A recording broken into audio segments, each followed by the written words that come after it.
Tonight on Free Minds TV, we'll be reporting on stories from the United Kingdom, but don't worry, we'll also be getting into news from the United States as well, including New York State looking at banning the practice of fish pedicures. We'll tell you more coming up tonight on Free Minds TV.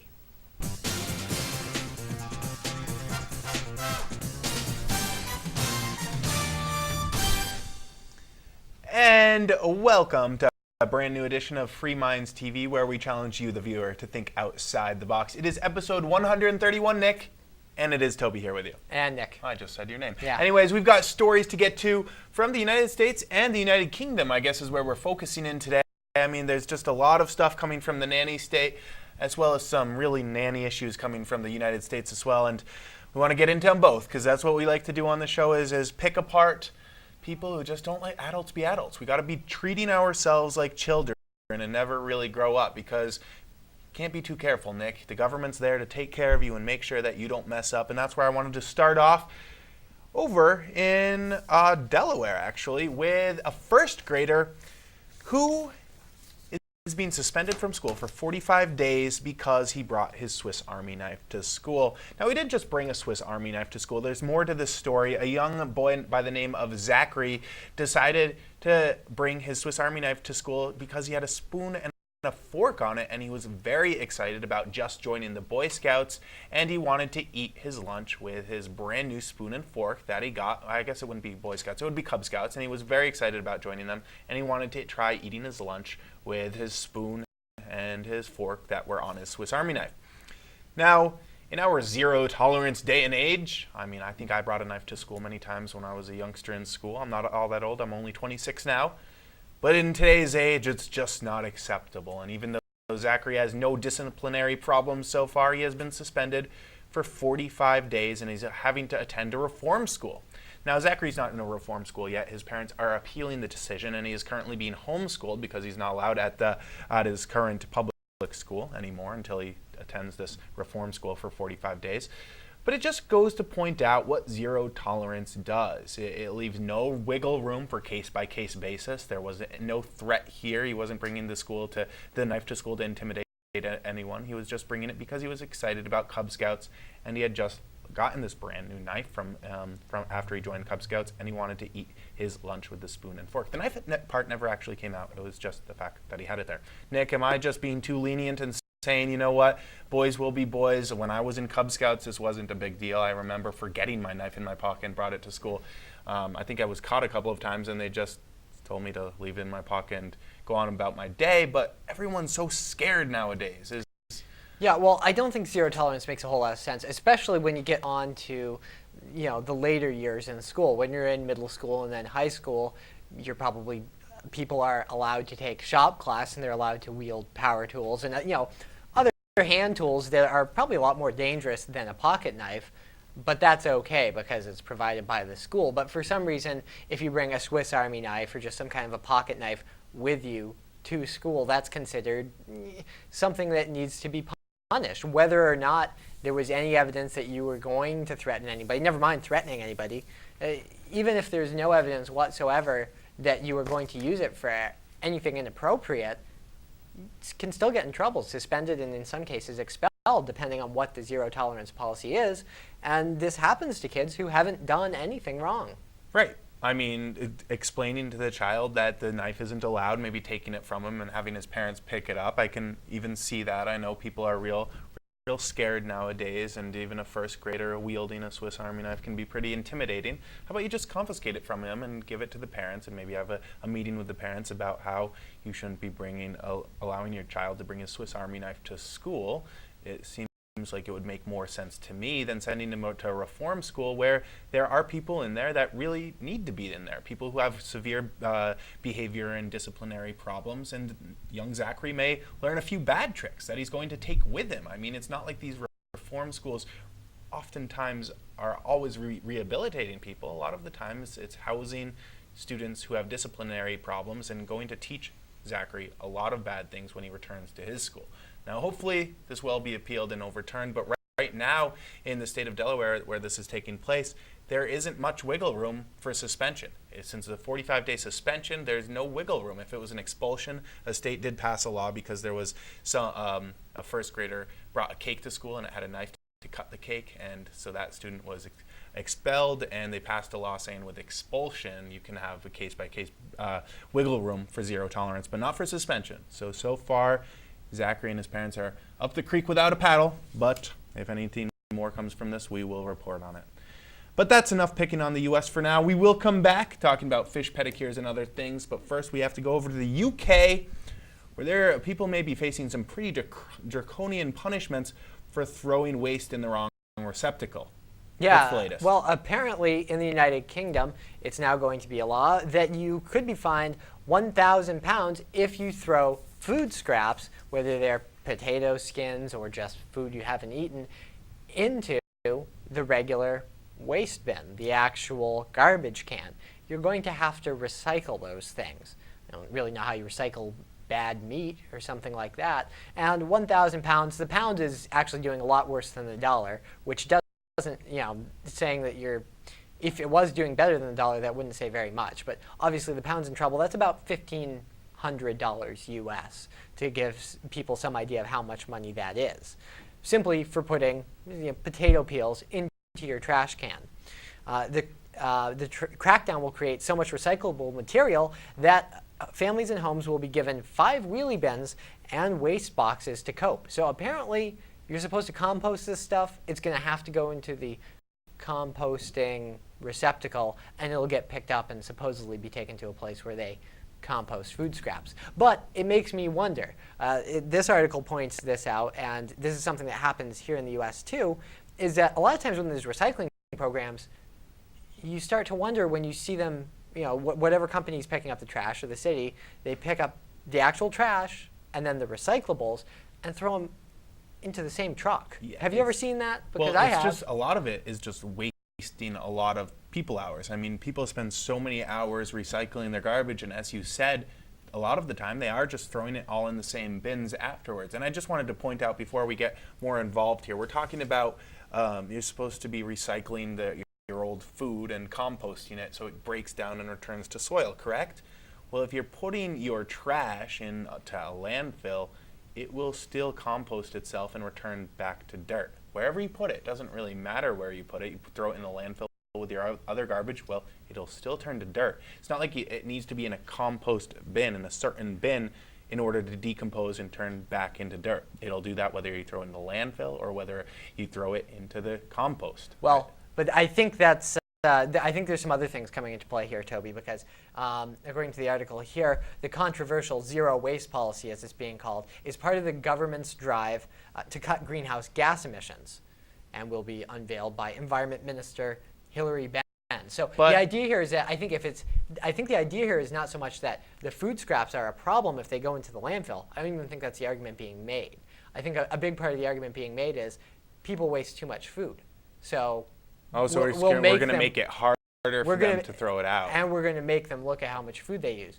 And if they just want to keep putting their food in the regular trash, the food that they paid for. So this doesn't even make any sense. Oh, okay, that way it does make sense. But actually having them put it in certain bins doesn't really make any kind of a difference. Any kind of environmental difference. It's going to break down regardless. I can see this sinister point, but it doesn't exactly go head to head with the law here. It's once again treating people like children, which seems to be the topic of today's show, is keeping us children, making the government take care of us, give us all the rules, and we'll tell you exactly what to do, good little citizen. I know with my scraps, I just throw them out to the pig that I have living in my bedroom, but I think I'm breaking other laws there. I don't think everyone's allowed to have a pig living in their bedroom, but anyways, that's what I like to do. I don't soak believe it in gasoline and burn it too, but I think that's also against the law now. Anyways, tons and tons and tons of recycling bins outside of every person's house.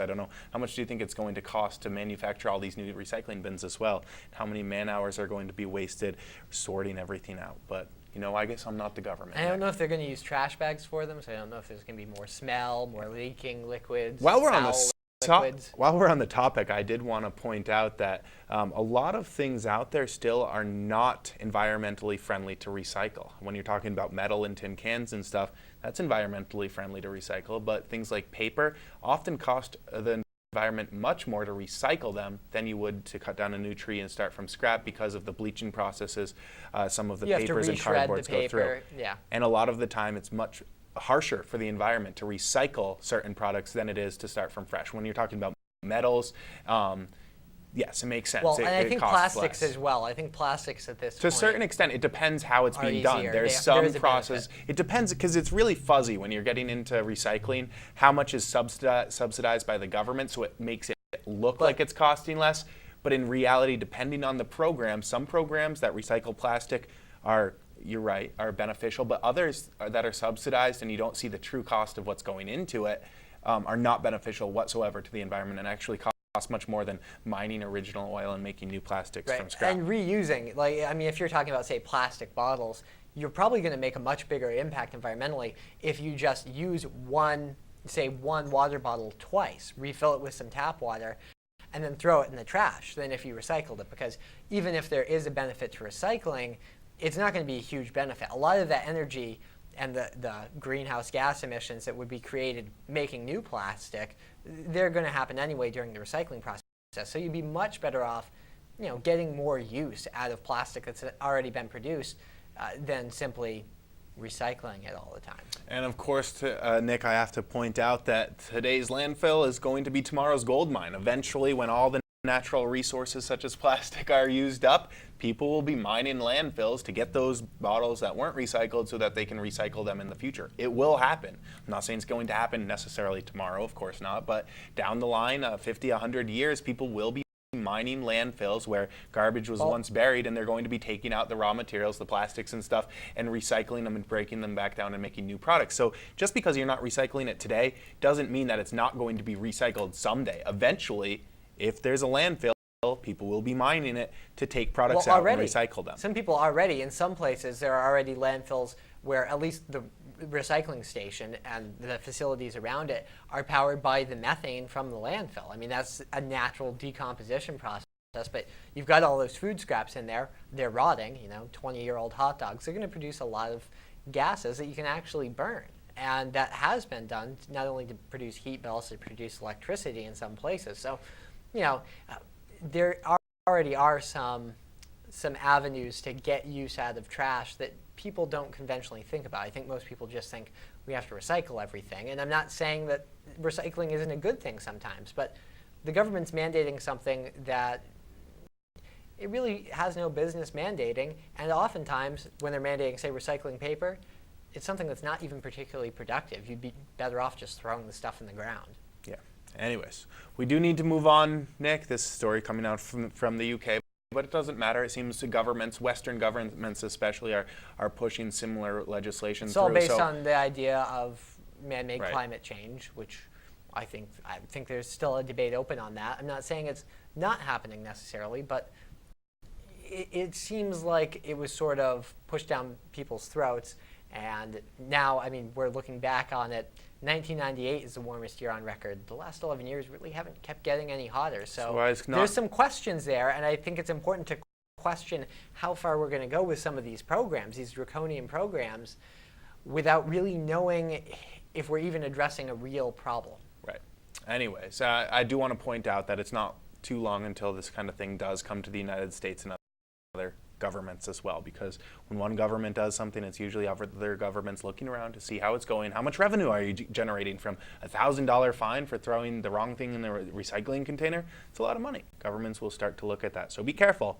Watch what your government is doing. Anyways, we do need to move along, Nick, to the Downsizer Dispatch, where people can get involved and let their so-called elected officials know what's going on and what they think about certain issues. And we try to do that each week with the Downsizer Dispatch. And what do we got on tap this week, Nick? Well, this week we're going to be talking about the dollar. Obviously, the dollar's not in very good shape. It's trading at new lows against the basket of other major currencies. The fact that it's not trading very well has sent gold through the roof. I mean, gold is up at over, as I'm saying this, I believe over $1,060 an ounce, which is a record high. people are concerned that the dollar is being devalued because the Federal Reserve and the U.S. government are just creating too much new money. That's a problem. And as the UK Independent pointed out, they reported that a host of countries are planning to abandon the use of Federal Reserve notes, which are US dollars, for oil purchases. You should ask Congress to give you the same option for your own transactions. Otherwise, you risk losing everything you've worked for. So what's the issue is here is the fact that there are legal tender laws on the books that say that you have to take what's essentially worthless paper, and it's going to be a lot more worthless here pretty soon, in my opinion, whether you want to or not. It says legal for all debts, public and private, which means that a business or the government can't say no to accepting dollars. Now, I think you could argue the government should have to take what is essentially their own money. But if you're a private business, shouldn't you be able to do business however you want, even if that means, you know, I'm only going to take Canadian dollars, Swiss francs, or silver? To me, that seems fair. If people want to make that decision, they should be free to do so. So go to downsizedc.org and ask your representatives, elected officials in Washington, to repeal legal tender laws. Yeah. Well, Nick, this is what I'm counting on, though, to pay back my student loans. I've got a hefty amount of them, and I'm counting on the dollar plummeting so I don't have to pay as much of them back. Inflation does help people who have, you know, fixed rate, large debts. I mean, where you're paying a fixed interest rate. Right. So I just think it should be distinguished. If you're originally starting out paying with a dollar and that's the contract, you should still be able to pay with the dollar. Say I take out loans saying that I'm going to pay with the dollar, it should make sense that I still am allowed to pay with the dollar because that was the contract. What you're saying, though, is this legislation would just be saying you can make whatever contract you would like, essentially. Exactly. I mean, if you walk into a business and there's a sign up there that gold says only, that should be okay. That should be okay. In a free country, you'd think it would be. But anyways, as we've been reporting on, this country is getting less and less free by the moment. And speaking of which, when we come back, we're going to be talking about a fishy piece of legislation. No pun intended. Well, actually, I guess there was a pun intended. Anyways, we're going to be talking about how fish pedicures are sweeping the nation and also sweeping legislatures' rooms where they're banning them, Nick. We'll be talking about that and a whole lot more when we come back. Stay tuned. This is Free Minds TV. Free Minds TV is brought to you in part by Life Productions for your basic and semi-pro video production needs. From full wedding and event coverage to DVD authoring and distributions, lifeproductions.com. That's lyfproductions.com. This is Glenn Jacobs, and you're watching Free Minds TV.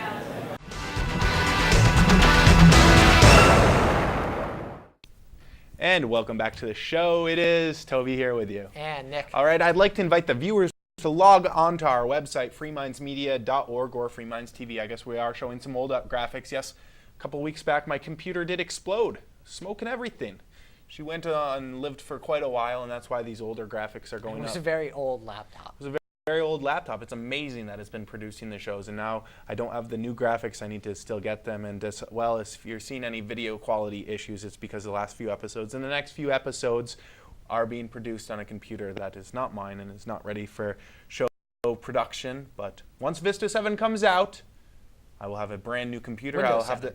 What did I say? Vista 7. Oh I think yeah, we're get all rid glad of that Vista. is All gone. done. See, this is what happened, Nick. I went to the store and I asked for a new computer after mine blew up, and they said, we don't sell computers today. We'll sell computers on October the 22nd, once we have a Windows 7. So I do want to say I don't have my new computer yet, but I will be buying one on the 22nd after these come out, and if you'd like to help me out, I could use the donation because I don't have much money for a new computer. So if you want to give me some money for a new computer, as well as maybe Nick needs a new computer, you can go to freemindsmedia.org or freemindstv.com. That's what the graphic on the bottom of the screen says, and go there. Give us $1 or $2. Also check out the archives and everything else Free Minds Media related. All right, moving right along, Nick. We've got more stories to get to. Not all that much time left. I wanted to start off in New York State, I guess, where the legislature is attempting to ban fish pedicures. Yes, the craze that's been sweeping many parts of the world has made its way to the United States and is already banned in 12 states. And New York wants to be the 13th state, or at least some officials in New York want New York to be the 13th state to make the practice of letting little fishies eat off dead skin on your feet illegal. Why would the government care about this, you ask? Why would they even get involved in such a silly issue? After all, this is the land of the free, home of the brave. People are allowed to do whatever they want unless they're hurting others, right? Isn't that what freedom means? Not so much. No, the government says you can't do it because, well, the fish, they can't be properly sanitized like other tools can. In order to properly sanitize them, health officials say you would have to bake them at 350 degrees for 20 minutes, which would effectively kill the fish, these little minnows that like to gnaw on dead skin. They say it's just too much of a public health issue, so they want to make the practice illegal. Now, what do I say? Is it gross? I don't know. I feel it would be gross to have fish nibbling on my dead skin on my feet, even if they are used to nibble on someone else's dead skin. I wouldn't want to do it. But there is something that you can use called informed consent. You could let people know that these fish that are nibbling on your feet have nibbled on other feet before.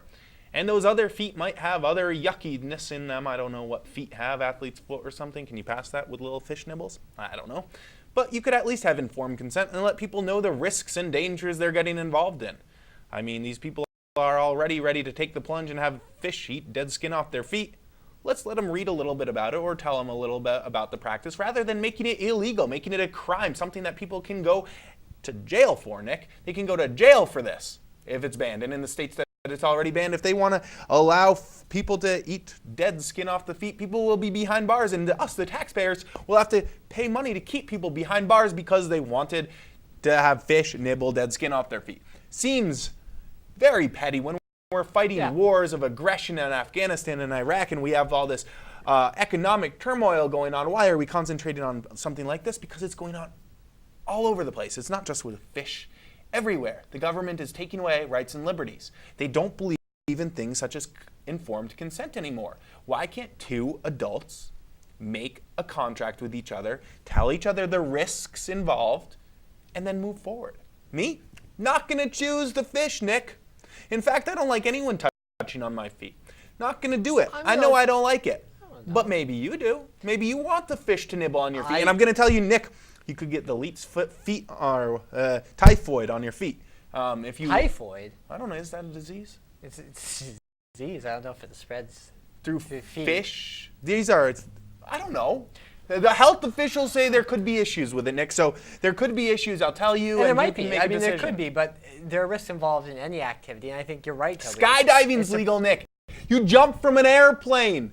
I guess, I shouldn't tell them. They maybe don't know that it's still legal. Don't pass legislation. There's informed consent, though, when you go skydiving, Nick. Bungee jumping You is legal. you sign a piece of paper that says, I understand that there are risks.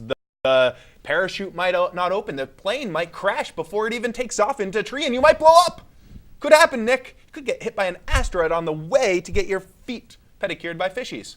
Could happen, Nick. There's all sorts of dangers in the world, but I think through informed consent, two adults can make decisions.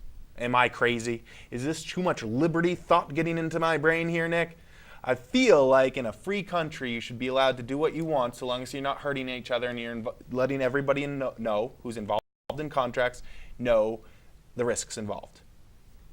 Seems reasonable to me, but apparently not to the state legislature in New York State. But New York State is good at banning things. But Nick, this is the 13th state. But this is the 13th state. This isn't isolated to one state. There's 13 states that have already done this. Well, it's not long until the federal government probably steps in and goes, oh, well, there's still all these unregulated states. 13 of them did the right thing, but we got to make sure everybody does. I wouldn't be surprised. That is usually the way these things work. Welcome to America.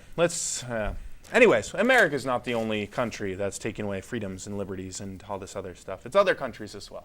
And so let's stop picking on America a little bit and go back over to the UK. Well, yeah, and this article deals with something that might not necessarily be a big issue yet, but I think it could be a few years down the line. And it deals with the fact that hand and iris recognition scanners are going to be used in the 2012 Olympic Games in London. London's Olympic Park construction site is to be turned into a virtual fortress protected with state-of-the-art biometric security measures that will allow only workers who have been scanned to get into the compound. Calling it the compound too. From this week, machines are capable of hand and iris recognition will be installed at entry points around the 2.5 square kilometer site, which, given its high-profile status as Europe's largest regeneration project is considered a major terrorist target. And these hand scanners are going to be capable of scanning more than 5,000 workers' hands an hour. That's an awful lot of workers. And my concern is that you're going to, at some point in the future, see governments implementing this kind of thing if you want to get into a venue, not just for the workers who are building, say, Olympic stadiums or concert halls, but what if you want to go to a big sporting event or a concert or some other gathering of people? Are you going to have your iris scan and fingerprints on file and be scanned in order to go in? You know, it would make a lot of sense, Nick, because you wouldn't only be looking, making sure where people are, but you could find if there's any for someone, say, who has a warrant out for their arrest. Well, this would have sounded like crazy talk to a lot of people, I think, 5 or 10 years ago when we didn't really know how fast technology was going to take off. But at this point, the technology exists. So it's just a matter of some government somewhere thinking, hey, it's a good idea to keep tabs on our citizens or subjects at all times. And if you're a government, it is a great tool. If you're a government and you're thinking that you need to catch all the bad guys and lock them up and make sure that only good subservient citizens are out there. I mean, it's a great tool for governments. You can make sure that only people who have clean records can go to certain events or go into certain places. The problem is it's a tool with a great potential for abuse. And if you think back to some of the tragic stories of the 20th century where we had Hitler and Stalin. Imagine if he had this. Imagine if those people had the ability to track where everyone is going at all times, shut down their bank accounts, things like that. We're living at a time when technology is making it easier for people to communicate, to report on governments which are abusing their power. But it's also a time where governments have a lot more tools at their disposal, where they can kill people and control people and tyrannize people with a great amount of technological advantage that just didn't exist in the 20th century. So I think the 21st century, we're going to be looking at a higher stakes game when it comes to governments, when they're getting out of hand, when they're getting too big.